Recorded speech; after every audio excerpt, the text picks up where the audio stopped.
Deputy Lord Mayor. I would like to have the power of my own children, never mind everybody else's.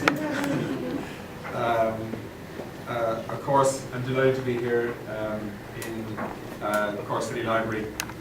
This is a special place for a lot of people who bring their children here to explore the adventures and the stories that are in so many books on these shelves. I can remember coming to Cork City Library as a child with my parents, and I know an awful lot of other children do that now. So I'm delighted actually, Vincent, that you decided to launch it here. I'm delighted that that the library has given such support, as they always do, to new authors and to new storytellers. I want to thank Eamon and his team here for that welcome. I also want to recognise both pastors that are here and thank Reverend Eke for his words at the start, which were thought-provoking. I read the Turtle's Shell to my children last night in preparation for today to see what kind of a response I get from them. I have a 4.5-year-old, a 2.5-year-old, and a 7-month-old who doesn't sleep. And they love stories. And often I tell them stories from a computer screen when I'm in Dublin rather than in person, but last night it was very much in person. But look, I think that the ingredients for a good story for children is trying to get them engaged in characters, in personalities, in storytelling, and in stories that have some meaning behind them that will get imagination going. And certainly this was an engaging story, Vincent. If the test of my daughters is any relevant test, it certainly passed with flying colours. I want to say also that I'm sure this is a very proud day for your family, Vincent, for Gina, for Joshua, Raymond and Matthew, who are looking very smart, I must say, today. Only one member of my family has written a book. He's a brother that's 2 years younger than I am. And he wrote a book about an adventure that we as a family undertook to try and sail a boat around the world. But I remember the discipline and the difficulty of writing that book. He had essentially signed up to a publishing contract before we left on that expedition. If he hadn't done that, he would never have completed the book. What you've done, Vincent, is not only have you written a book, you've also illustrated that book, you've also published it. You've done it with the help of mentors and friends like Brian O'Kane, with the support of organisations like CCAT, and I'm sure with the support of your family, probably more than anybody else. And I'm sure you've got inspiration from God and from your faith, which I also think is a powerful driver when taking on challenging projects like this one. Because when people look at a book like this, it looks good, it reads well, it's full of characters and personalities. It's interactive in terms of encouraging people to actually not only read it but also look at the pictures and engage with the characters and colour them in, if that's what people want to do or children want to do. But actually behind that book is 2 years of planning, of discipline, of writing and rewriting and rewriting and editing and rewriting and editing and rewriting again to try and get the story right. And anybody who has been involved in the not only the writing but also the publication of a book, designing of everything from its cover to its forward, will understand actually just how difficult it is to get from an idea of writing a book to actually producing the finished product. And actually when you consider the challenges that Vincent has faced in getting this done over a 2-year period, in terms of not having a sponsoring publisher, if you like, you begin to realize actually this is a phenomenal achievement to actually get it this far. And I hope it'll spur you on to do more. And I know you have plans to do more.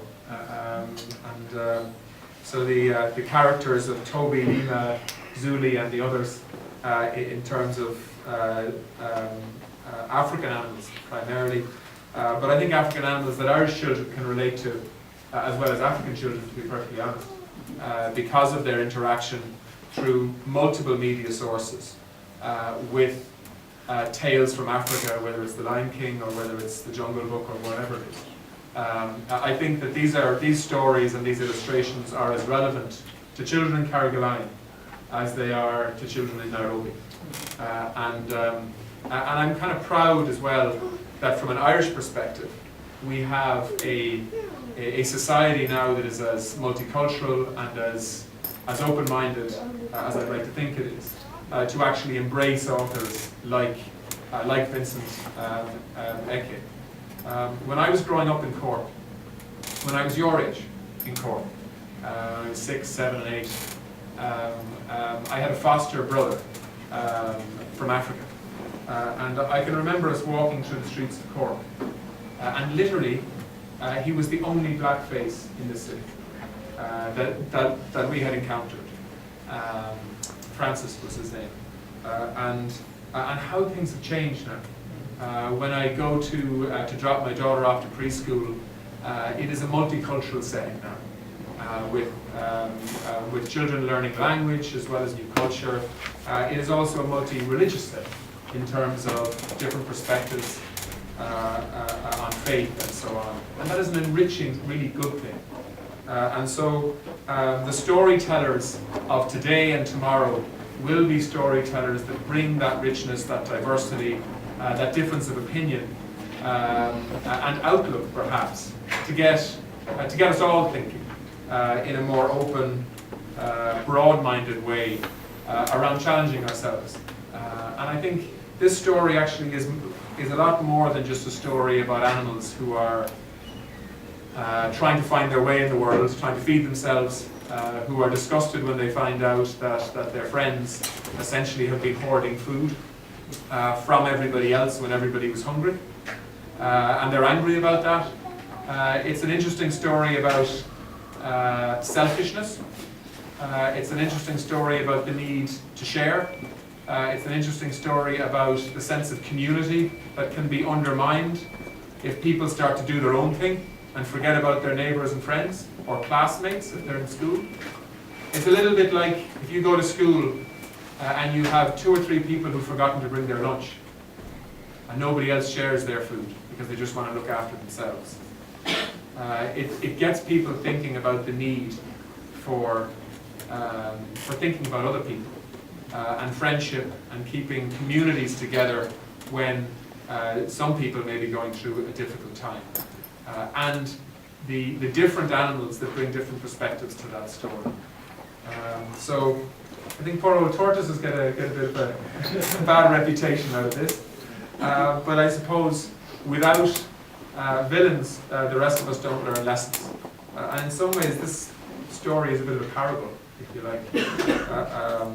And I often wondered actually why tortoise shells were as broken as they were. They do look like they're put back together. And perhaps this explains why. So can I congratulate everybody involved in this project, for those who support Vincent in terms of his faith, in terms of the organizational skills and the drive that are needed to finish a book. And I know that, Brian, you've been very much a part of that, and you know, I think you deserve real recognition for that.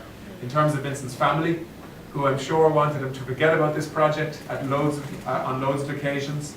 Gina, I take it you're a patient woman, because you need to be for a project like this. But I think the results now are what makes it all worthwhile. In terms of a personality, a character, who came into my office actually, and I've met Vincent loads of times in Carrigaline, but he came into my office and asked me whether I might be available to attend his book launch. And ironically, actually, my wife was in the office at the same time, and we were discussing whether or not she's always wanted to write a children's book. And actually, you don't realise it, Vincent, but the conversation we had that day and the launch of the book today, in many ways, is an inspiration for her now to try and start the process of how you might put a book together. Because she's seen somebody else do it from nothing, which is what you've done. So I think this book, on lots of levels, will be an inspiration for people. Whether it's to encourage some other new writer to take on the daunting enough task of trying to express your personality through a book, and the organisation that requires. Whether it's young people reading about animals and how they're interacting with each other, and lessons learned in relation to building communities and sharing, and the need to look out for one another. Or whether it's your own family, who will be hugely proud of you today in terms of this publication, or indeed the faith community that you belong to, who I'm sure are also proud of what you've achieved, or indeed the City Library here, who now have a new book to put up on the shelf to tell a story from perhaps a slightly different perspective than many of the other books here.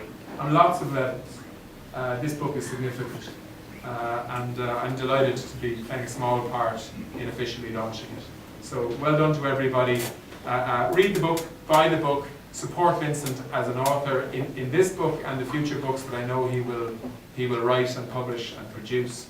I think you'll get a lot from them, actually, as my own children will. So even though I'm not announcing a half day for you, that is the remit of the Lord Mayor, as a government minister for Cork City and County, it's great to see a fellow Carolina person launching a book, getting to the end of his first project, but I'm sure one that will encourage him to do an awful lot more. I also want to recognise Ryan Howard here from CCAD, who is somebody who gets involved in multiple projects around Cork City and County, and is doing a very fine job. And I want to congratulate him for the CCAD role in this project with Vincent. So once again, thank you all for being here, and enjoy this super colourful book. Thanks very much.